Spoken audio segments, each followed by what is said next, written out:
The sound of masters forging metal into masterpieces has been echoing through the halls of the Gaziantep copper bazaar for centuries.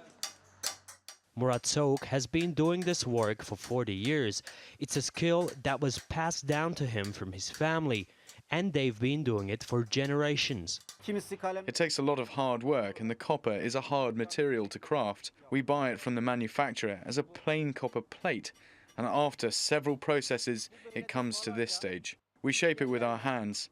This one, for example, will take a week to complete. A sea of shiny handcrafted artifacts adorn Murat's store.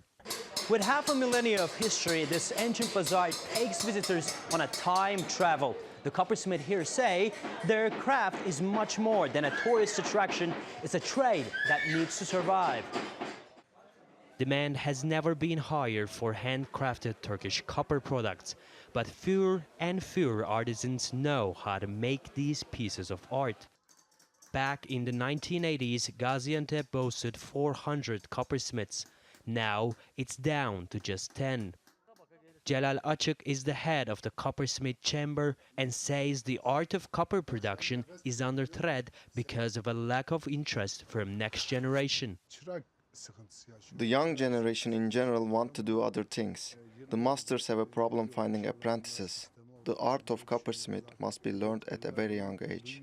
It takes years to master. So the chamber opened a training center to attract new recruits to the craft. Youngsters are studiously learning from old masters. Some are here to keep the tradition alive, but others, like 20-year-old Ahmet, copper work is simply a trade to fall back on. My first objective is to study in the university, but if I can't make it, I'll continue to do this work. I love the art of coppersmith work too, but it's a second choice for me. It's the next generation that will determine the survival of this ancient tradition. But with competition from other fields, the new band of coppersmiths may not be enough to keep the art from dying out. Alaattin Kilic, TRT World, Gaziantep.